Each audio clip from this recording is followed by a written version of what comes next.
ओम शांति। 4 मार्च 2022 बाबा के आज के महावाक्य हैं। बाबा समझाते, मीठे बच्चे रात को जागकर कमाई करो, अमृत वेले उठने की आदत डालो। प्रश्न है, ज्ञान में आते ही जो नशा चढ़ता है उस नशे को स्थायी रखने की विधि क्या है?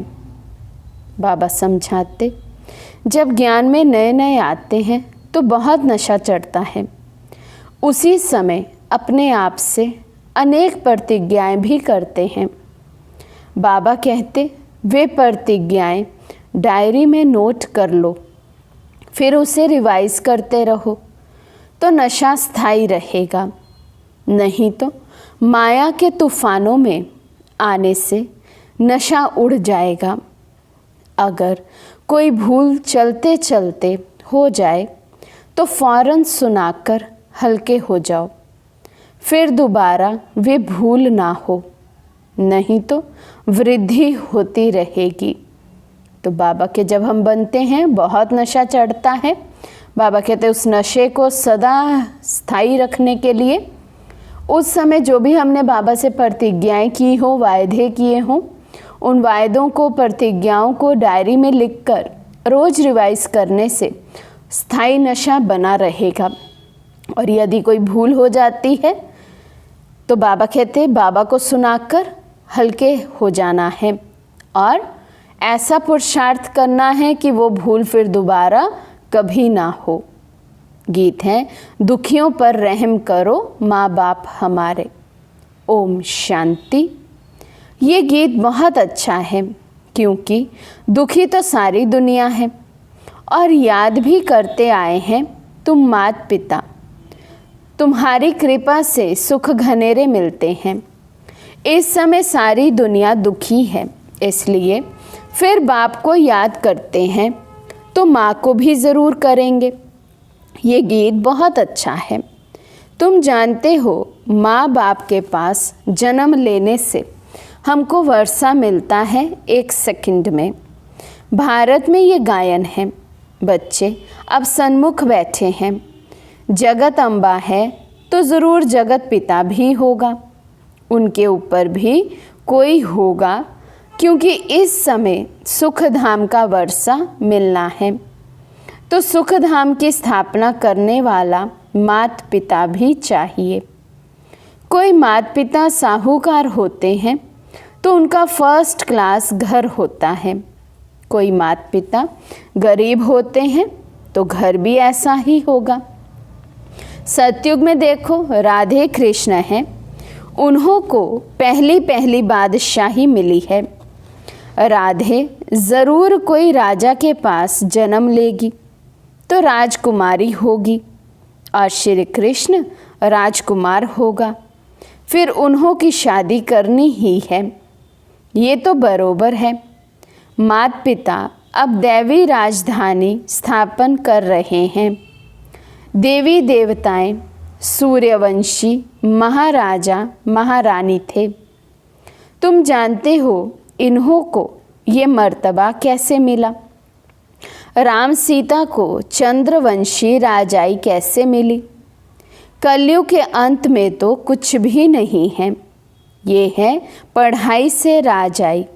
जैसे उस पढ़ाई से इंजीनियर, बैरिस्टर आदि बनते हैं, ये है फिर पढ़ाई से राजाओं का राजा बनना।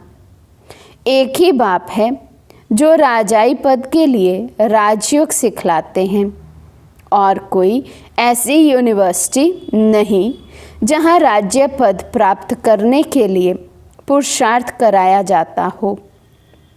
इसका नाम भी है गीता पाठशाला। गीता से तो राजाई पद मिलता है। अच्छा, वेद उपनिषद से कौन सा पद मिलता है? राजयोग तो भगवान ही आकर सिखलाते हैं। कितनी सहज बात है, कल की बात है। बरोबर लक्ष्मी नारायण का राज्य था।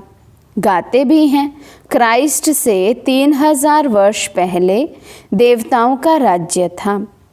उन्हों को कैसे मिला? ज़रूर भगवान ने विनाश के पहले पढ़ाया है, उनके बाद ही विनाश हुआ होगा। फिर राजयोग से सतयुग में राज्य पद पाया। ये है संगम। तो बाबा आज कैसे पूरे चक्र की याद हमें दिला रहे हैं, कैसे सतयुग में राधे कृष्ण अपनी अपनी राजधानी में होंगे, राजकुमार राजकुमारी होंगे, स्वयंवर होगा। बाबा सारा चक्र याद दिला रहे हैं। तुम लिख सकते हो, इस समय ही सेकंड में सूर्यवंशी चंद्रवंशी राजाई प्राप्त हो सकती है, आकर समझो। चित्रों पर तुम अच्छी तरह समझा सकते हो। समझाने वाले समझदार चाहिए। ब्रह्मा कुमार और कुमारियाँ सो शिव के पोतरे और पोत्रियाँ हुए, परंतु बाप कहते हैं मुझे कोटों में कोई पहचानते हैं और मुझसे वर्षा लेते हैं। सेकंड में जीवन मुक्ति पाते हैं। फिर जीवन मुक्ति में ऊंच पद प्राप्त करने के लिए पुरुषार्थ करना है। बाबा कहते सेकंड में जीवन मुक्ति पा सकते हैं, स्वर्ग का वर्षा पा सकते हैं, लेकिन पुरुषार्थ क्या है कि स्वर्ग में जाकर हम ऊंच पद की प्राप्ति करें। ये सब समझाने के लिए ये मेले प्रदर्शनी निकले हैं। ख्यालात चलते हैं, नई नई पॉइंट्स निकलती हैं। दिन प्रतिदिन चित्र आदि सहज निकलते जाते हैं और निकलते सब ड्रामा अनुसार हैं। कल्प पहले जो एक्ट चली है वही चलनी है। ऐसा कोई लिख ना सके कि ये प्रदर्शनी 5000 वर्ष के बाद फिर इस समय निकाली गई है, फिर कल्प के बाद निकालेंगे। एक ही बार कल्प के संगम पर ये प्रदर्शनी निकलती है, अथवा 5000 वर्ष के बाद ये प्रदर्शनी परम पिता परमात्मा से सेकंड में जीवन मुक्ति पद पाने अथवा समझाने के लिए हम निकालते हैं। बाबा कहते दुनिया में तो 5000 वर्ष का किसी को ज्ञान ही नहीं है, कल्प कितने समय का है ये भी किसी को नॉलेज नहीं। इसलिए दुनिया में कोई भी ये कह नहीं सकता कि ये प्रदर्शनी फिर से 5000 वर्ष बाद हूबहू ऐसे ही निकलेगी। बाबा कहते केवल तुम ही कह सकते हो। ये सब देश देशांतर में जाएगी। नई नई पॉइंट्स बाबा समझाते रहते हैं। एडिशन करेक्शन होती रहेगी।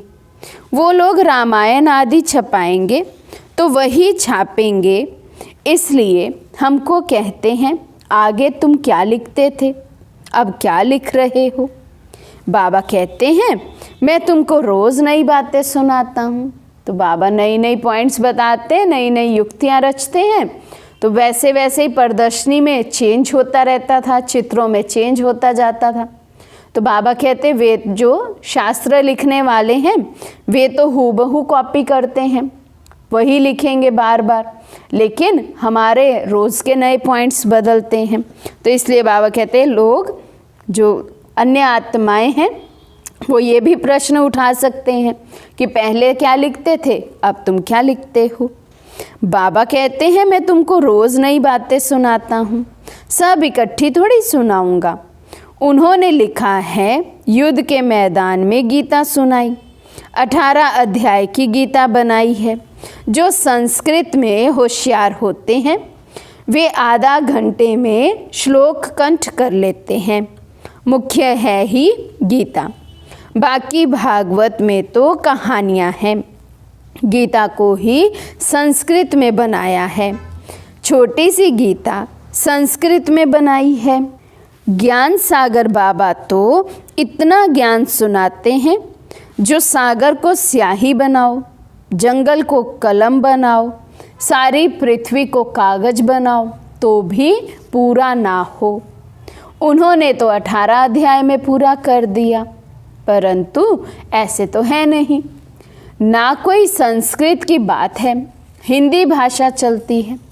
भाषाएं तो ढेर हैं, सब भाषाएं एक तो नहीं सीख सकते। कोशिश करके 5-6 भाषाएं कोई सीख जाता है तो उनका भी बहुत मान होता है। अब भगवान सभी भाषाओं में थोड़े ही समझाएगा, वे तो हिंदी में ही समझाते हैं। जैसे हिंदी टूटी फूटी सब जानते हैं, ऐसे अंग्रेजी भी टूटी फूटी जानते हैं। तुम बच्चों को बाबा हिंदी में समझाते हैं, भक्तों को भगवान आकर भक्ति का फल देते हैं। भगत तो अनेक हैं, भगवान एक है। कहते भी हैं पतित पावन आओ, ऐसे तो नहीं कहते भगवान आओ। सबका बाप एक ही है, सबका गॉड फादर एक है। वे क्रिएटर है, क्रिएट करेंगे सुख के लिए। बाप बच्चों को सुख के लिए ही चाहते हैं। गॉड फादर स्वर्ग रचते हैं और जिन्हों को स्वर्ग का मालिक बनाते हैं उन्हों को गॉड गॉडेज कहा जाता है। परंतु सबको नहीं कहेंगे, ये बहुत गुप्त बातें हैं। गॉड फादर एडम ईव द्वारा कैसे सृष्टि रचते हैं, गॉड अलग है, ये धीरे धीरे समझते जाएंगे। झाड़ वृद्धि को पाता रहेगा। भारत को ही मुक्ति, जीवन मुक्ति मिलती है। सुख धाम भारत बनता है। पहले भारत ही प्राचीन खंड था जहाँ देवी देवताएं राज्य करते थे। उसके बाद इस्लामी बौद्धी खंड स्थापन हुए। बिल्कुल सहज है। जिस समय जिसका सैंपलिंग लगना है उन्हों का ही लगता है। देखो कैसे कैसे पत्र लिखते हैं। बाबा हम 4 दिन के बच्चे हैं, हमने आपको पहचान लिया। कोई तो कितने वर्षों तक भलाते रहते हैं परंतु कभी पत्र भी नहीं लिखते। तो आज बाबा उल्हाना दे रहे। बाबा कहते नए नए बच्चे बाबा को पत्र लिखते और पुराने पुराने बच्चे बाबा को पत्र ही नहीं लिखते। कोई तो फट से पत्र लिखते हैं। आगे चलकर माया के तूफान बहुत आएंगे। तूफान से पुराने पत्ते भी गिर जाते हैं। नयों को पहले पहले खुशी का पारा बहुत चढ़ता है। बाबा हम आपके होकर रहेंगे, परंतु माया कम नहीं है। जब प्रतिज्ञा करते हो तो डायरी पर नोट रखो तो हमने क्या क्या प्रतिज्ञा की है। कई तो प्रतिज्ञा कर फिर कभी डायरी को देखते भी नहीं। तो बाबा कहते इससे क्या फ़ायदा। प्रतिज्ञा कर ली, डायरी में नोट भी की, लेकिन दोबारा कभी वो डायरी खोली ही नहीं, उस प्रतिज्ञा को रिवाइज ही नहीं किया। तो बाबा कहते उससे भी कोई फ़ायदा नहीं। ऐसे नहीं हमारे पिछाड़ी वाले पढ़ेंगे। यहाँ तो कोई पोतरे पोतरियाँ आदि रहने नहीं हैं। जिसने जो उठाया सो उठाया, ना पढ़ा तो कच्चा ही रह जाएगा। तो बाबा कहते ज्ञान के पॉइंट्स हैं। जिसने जितनी धारणा कर ली उतना ही पद पाएंगे। धारणा पर मदार है, सिर्फ सुनना सुनाना काफ़ी नहीं है। थोड़ी भूल कर फिर बताया नहीं तो भूल वृद्धि को पाती रहेगी। एक कहानी भी है ना कि माँ का कान पकड़ा कि तुमने मुझे पहले क्यों नहीं सुनाया, पहले सुनाती तो मुझे जेल नहीं मिलता। ये सब दृष्टांत है। कभी चोरी नहीं करनी चाहिए, नहीं तो आदत पड़ जाएगी और धर्मराज के बहुत डंडे खाने पड़ेंगे। अब बाप से जितना वर्षा लेना हो सो ले लो। विश्व की बादशाही बाप दे रहे हैं, और क्या दे, बाकी रहा ही क्या। बाबा कहते पूरा विश्व तो तुम्हें दे रहा हूँ, विश्व की बादशाही ऑफर कर रहा हूँ, अब पुरुषार्थ करो और ले लो। बाबा कहते इससे ऊंच क्या मिलेगा। अपनी बैगरी जीवन है, इसमें देही अभिमानी बनना है। देह सहित सारी दुनिया को हम भूलते हैं। लोभ नहीं रखना चाहिए, जो मिले सो अच्छा। कहा जाता है ना मांगने से मरना भला। शिव बाबा के भंडारे से तो सब कुछ मिलता ही है। अमृत वेले आपे ही उठने की आदत डालनी है। रात को जागकर कमाई करो। बाबा ने ये तन बहुत अनुभवी लिया है, वे भी रतन, ये भी ज्ञान रतन। तो ज्ञान रत्नों के अब व्यापारी बने, पहले स्थूल रत्नों के व्यापारी थे। आजकल झूठे हीरे भी ऐसे निकले हैं जो बात मत पूछो। चित्रों पर समझाना बहुत सहज है, सेकंड में बाप से आकर वर्षा ले लो। ऊपर में बाबा, ये है ब्रह्मा कुमार कुमारियाँ।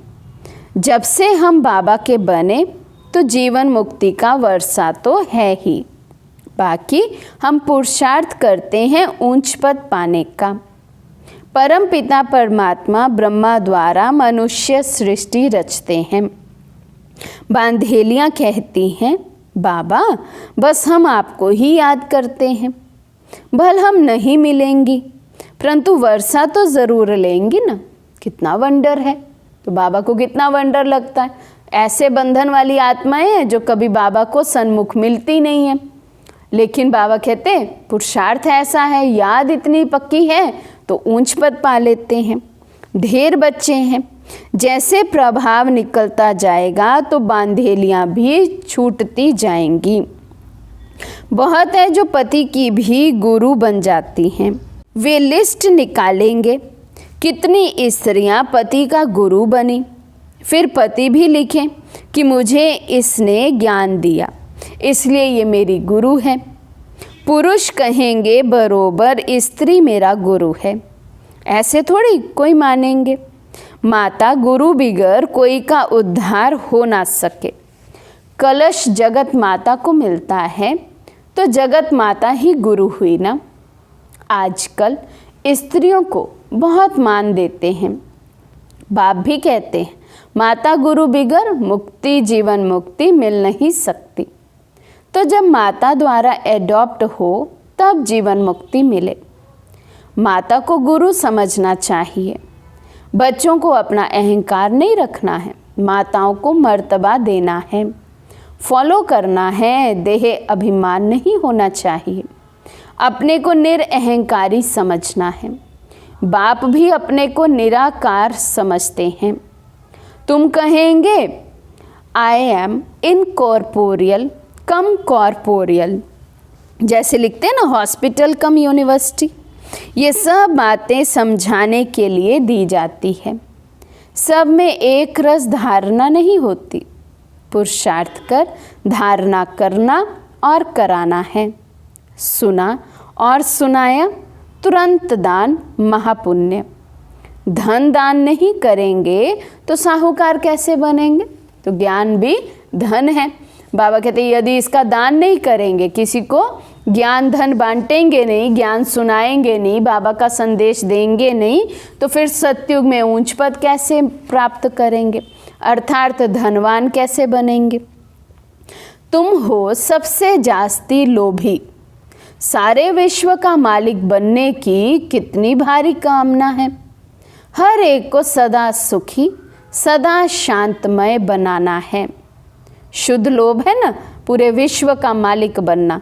तो इसलिए बाबा भी कहते ये लोभ अच्छा है, बाकी दुनिया के किसी पदार्थ किसी भी वस्तु का लोभ नहीं होना चाहिए। मनुष्य मात्र को कलयुगी भ्रष्टाचारी से सतयुगी श्रेष्ठाचारी बनाना है। भारत में देवताएं थे, अभी नहीं हैं, फिर ज़रूर देवताएं होंगे। उनको स्वर्ग कहा जाता है। पैराडाइज अक्षर बहुत अच्छा है। हम पुरुषार्थ कर रहे हैं स्वर्ग का मालिक बनने के लिए। एक बाप के सिवाय बाकी सब भूल जाना है। सबसे मोह नष्ट हो जाना चाहिए। लास्ट में पेपर ही है नष्टो मोहा होने का। तो बाबा कहते हैं इसलिए अभी से योग बल से अपने आप को नष्टो मोहा बनाओ, नहीं तो फिर जब समय बनाएगा तो कष्टदायक होगा। ज्ञान और योग से बनेंगे तो आनंदमय स्थिति होगी। इसलिए बाबा कहते पुरुषार्थ कर अपने को नष्टो मोहा बनाना है। अच्छा, मीठे मीठे सिकी लदे सर्विसेबल बच्चों प्रति माता पिता बाप दादा का याद प्यार और गुड मॉर्निंग। रूहानी बाप की रूहानी बच्चों को नमस्ते। हम रूहानी बच्चों की रूहानी बाप दादा को दिल व जान सिख व प्रेम से नमस्ते नमस्ते नमस्ते जी। धारणा के लिए मुख्य सार। फर्स्ट पॉइंट, इस बैगरी जीवन में पूरा पूरा देही अभिमानी बनना है। किसी भी चीज़ का जास्ती लोभ नहीं रखना है। जो मिले सो अच्छा, मांगने से मरना भला। सेकेंड पॉइंट, अपना अहंकार ना रख, माताओं को मर्तबा देना है। बाप समान निराकारी निरअहंकारी बनना है। ज्ञान धन का दान करना है। आज का वरदान है, चारों ही सब्जेक्ट को अपने स्वरूप में लाने वाले विश्व कल्याणकारी भव। चारों ही सब्जेक्ट को अपने स्वरूप में लाने वाले विश्व कल्याणकारी भव। पढ़ाई की जो 4 सब्जेक्ट हैं उन सबका 1-2 के साथ संबंध है। जो ज्ञानी तू आत्मा है वे योगी तू आत्मा भी अवश्य होगा। और जिसने ज्ञान योग को अपनी नेचर बना लिया उसके कर्म नेचुरल युक्ति युक्त व श्रेष्ठ होंगे। स्वभाव संस्कार धारणा स्वरूप होंगे। जिनके पास इन तीनों सब्जेक्ट की अनुभूतियों का खजाना है वे मास्टर दाता अर्थात सेवाधारी स्वतः बन जाते हैं। जो इन चारों सब्जेक्ट में नंबर 1 लेते हैं उन्हें ही कहा जाता है विश्व कल्याणकारी। तो चारों ही सब्जेक्ट इम्पॉर्टेंट हैं। चारों ही सब्जेक्ट के अपने अपने नंबर मिलते हैं। एक ही कैटेगरी के हैं, किसी को भी हम पीछे नहीं छोड़ सकते। किसी भी सब्जेक्ट में हम ढीले नहीं हो सकते हैं। तो जो चारों ही सब्जेक्ट के धारणा स्वरूप बनते हैं, बाबा कहते हैं उन्हें ही विश्व कल्याणकारी का टाइटल दे सकते हैं। स्लोगन है, माया के विकराल रूप के खेल को साक्षी होकर देखो तो निर्भय रहेंगे। माया के विकराल रूप के खेल को साक्षी होकर देखो तो निर्भय रहेंगे। अनमोल ज्ञान रतन दादियों की पुरानी डायरी से। ज्ञान की महसूसता का सुख है ही शांति अर्थात निर्विकल्प हो जाना।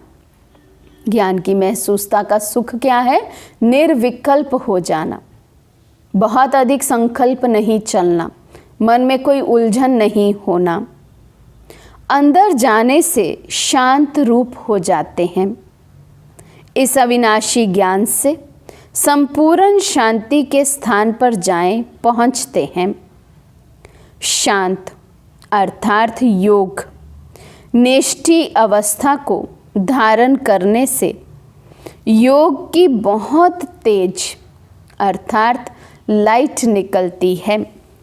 एकदम दादी कहते साइलेंस में जब चले जाते हैं, डीप साइलेंस में चले जाते हैं तो योग अग्नि स्वरूप हो जाता है।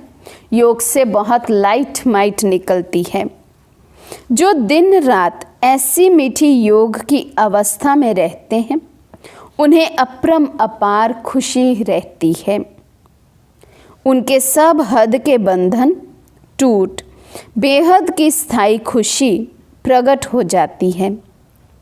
ऐसी अवस्था में दिल बहुत हल्की रहती है और खुशी की लहरों में फूले नहीं समाते हैं। जो सारा दिन ऐसे योग युक्त रहते हैं, डीप साइलेंस में रहते हैं, तो दादी कहते हैं उनकी अवस्था खुशी से भरी हुई होती है। खुशियों की लहरों में वे फूले नहीं समाते।